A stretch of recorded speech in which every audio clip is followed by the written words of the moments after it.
introduce our theme for the morning. If you're new to Creative Mornings, kind of the way the themes work are they're chosen by different chapters of Creative Mornings. For a while, I think it was in our founding order. So we had our theme years ago. We were the 60th chapter, but one of our Iranian chapters chose this word. These themes are chosen really well in advance, probably a year and a half ahead of time. This morning's theme, what the word means is a faint glimmer of hope. This feels pretty poignant for this moment where we're all probably looking through that dark, wet tunnel of, whatever we're going through in our own journeys or as a community, and looking for that light at the end of the tunnel, maybe, or looking for moments that bring us some joy. And we're hoping that today is one of those moments, right? Looking around and seeing your neighbors and being in a beautiful venue. And we couldn't be more excited to have our speaker also kind of weave this into his story and talk and tell us a little bit about his perspective. I'm not going to ruin anything about your story. I'm going to keep it pretty loose. You've seen the bio we had on the website and things like that. But I just want to welcome our friend up to the stage right now. So let's look at Chufue up to the stage. Thank you so much. Okay. Thank you so much, Drew. Good morning, everyone. Can we all give a round of applause to Creative Mornings? They've been here since 7 a.m. putting this event for us, and shout out to the Guthrie Theater as well. Thank you so much for having us in your space. This is awesome. The last time I ever performed or stood on a stage at the Guthrie was in 2015 with my thespian theater troupe, 4745, so it feels kind of full circle. But yeah, let's get into it. I think before we start, I'd love to take a collective breath together. I think there's lots of uncertainty that's happening in the state of Minnesota. So let's hold for 5. Let's breathe in for 5, hold for 5, and then exhale. So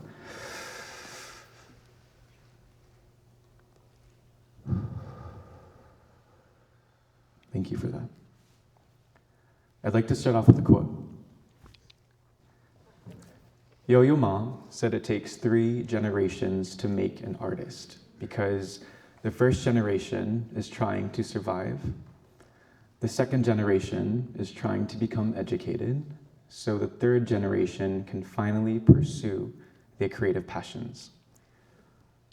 My name is Chufue Yang. I am a first-generation Hmong American, a child of secret war refugees from Laos, and I choose to pursue those creative passions now.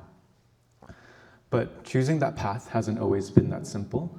Growing up as a child of secret war refugees from Laos, I was raised on the stories of how my family and my people made their way to America. Recently, I came across a trend on TikTok where users were posting videos with photos and captions that said something along the lines of, "My mom was just a girl, and my dad was just a boy, and they're both going through life for the first time, just like me." When I think of those videos, these photos immediately come to mind because to me, they're not just my parents, but 2 people and 2 kids who have sacrificed so much to build a better life for themselves and for me. But this story isn't just about my parents. It's about generations of Hmong people who have been displaced and have survived or lost their lives due to a war that most of the world doesn't know about.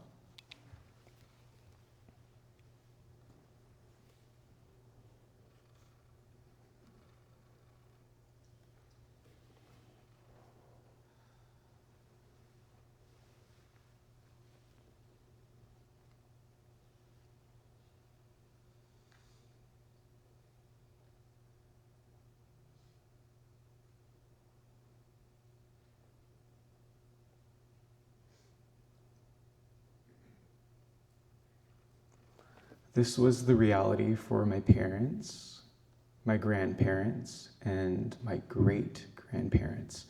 And it's also the history that shaped the world I was born into. So when I finally turned 18 and was faced with the big question, what do you want to be when you grow up? I had an answer. I told my parents that I wanted to pursue creativity and that I wanted to be an artist, and they basically sat me down and said, "Me too. Chufue Heng, my son, we love you so much, but we didn't survive this for you to become a starving artist. So my story, like many of ours in this room, doesn't have a linear journey towards success and alignment, right? There have been major wins, but also major losses and rejection. But if 18-year-old me could ask 28-year-old me now, Chufue, through all that we've been through in the past 10 years, what's our biggest life takeaway? I'd look at him and respond, what's truly meant for you will always come to you, will always find its way to you. But on the other side of that very same coin, preparation plus opportunity equals success. My current job, for example, was jump-started by a recruiter who randomly reached out to me on LinkedIn, yes, that happens, about a project-based junior line producer contract at the General Mills in June of 2023. And for context, line producers are the people on commercial and photo and video production set that make sure the production goes on time within budget and just follows the protocol of what's expected on shoots. Before accepting this contract, I was actually working 3 jobs to survive and try to make ends meet as a freelance artist. And the first job on this list was actually working at my parents' restaurant. I was a server, a line cook, a busboy, an inventory manager, and apparently the main point of escalation for all customer complaints. Like when someone insisted they ordered sesame chicken, when they definitely said orange chicken over the phone, and I was the one who took the order. It's happened multiple times. The second job on this list really put my BFA to graphic design to use because I was freelancing as a graphic and web designer, and a project that comes to mind during this time was with a Minnesota-based nonprofit named Givers of Dreams, whose mission is to support Hmong students here and in the United States with financial, educational, and social emotional support. And this project reminded me that design and really all of marketing isn't just always about the KPIs or the numbers. And don't get me wrong, I understand that those keep us all employed, but sometimes it's the community-based work that can really make an impact in people's lives that I find really meaningful. The third job on this list was actually freelancing as a production assistant for Code Creative Services. It's a photo and video production company based here in Minnesota, ran by a superstar team of women that hires some of the most talented production crew members that you could ever ask for. And this is kind of where I found my footing and start in the whole commercial photo and video production world. So shout out to Erin Schwind and Code Creative Services.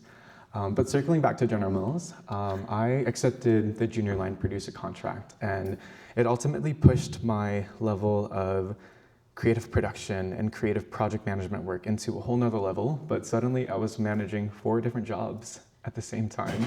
And reflecting back on that journey, yes, it was really stressful at times, but I don't think I would go back to change that experience for anything because it was really preparing me for the opportunity that was to come. So 6 months into my contract, I accepted a full-time offer where I now lead packaging photography operations, both nationally and I dabble into the international as well, as a creative operations planner and producer.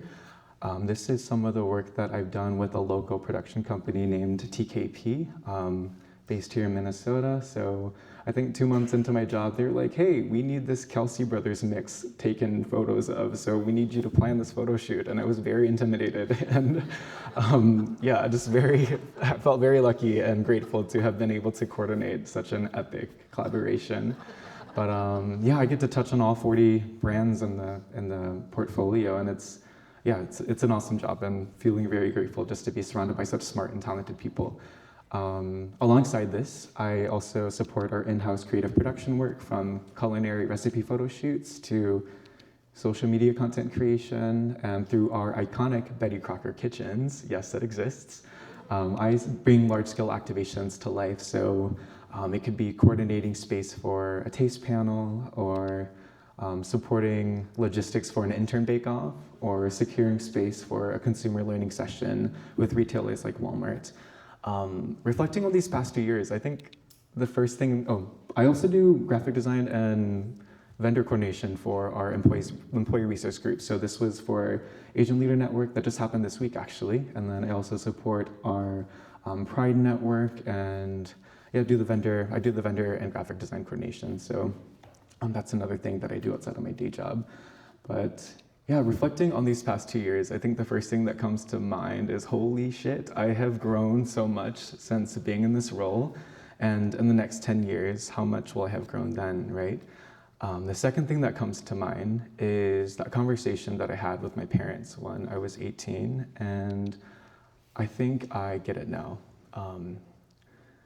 They weren't doubting me because they didn't believe in me. I know that they were doubting the world and the lack of safety nets there are for kids like us. So what I've learned is that choosing creativity and choosing a life of an artist, I guess, it didn't mean that I was choosing a struggle. I think it just meant that we all chose a different kind of strength. So every production that I lead today, regardless if it's for Totino's Pizza Rolls, Nature Valley, or my personal favorite, Cinnamon Toast Crunch, it's more than just creative production. I think it's proving to my younger self, to my family, and to my community that our story really didn't end in survival, and it continues in home kids like me, standing in spaces like the Guthrie in front of all of you, and honoring the sacrifices that made today possible. And I think through all of this, I realized that being an artist isn't just a title. I think it's a way of showing up every day in the process and the journey. And what I didn't realize until recently is that the same skills that allow me to lead productions today, the care, the coordination, and the resilience and tenacity were already present in my family long before I ever stepped onto set or into studio. And it's kind of like I inherited them. When Drew came to me with this month's theme, Corsu, A Faint Glimmer of Hope, my mind didn't go to something big. It actually went to somewhere much smaller, because in my family's history, as you all know, hope didn't arrive all at once, and sometimes it arrived grain by grain. And I'd love to share a poem that encapsulates what that means for me. Ble Kwa Chandu, sun-soaked rice grains. I asked my mom what camp she stayed at, and she replied, I've never been to summer camp, but Ban Vinai and Petet Lao visit her in her dreams, her nightmares. Red. She was an entrepreneur, she was, searching high and low for rice grains fallen, forgotten, left behind. MIA. She would soak them, she would, leave them in the sun, she would, let them dry under the Thai summer heat, and place them in a small burlap sack, selling fallen rice grains in exchange for baht, money in exchange for candy, salvaging anything sweet in a refugee camp. At 28, I realize now that I come from a family of artists, and they're some of the most creative people I know. I think it's just taken time, reflection, and a lot of maturity to understand that creativity doesn't always require a canvas or a script. Sometimes it can look like survival and a faint glimmer of hope toward a future you really can't always see. Thank you so much. Thank you.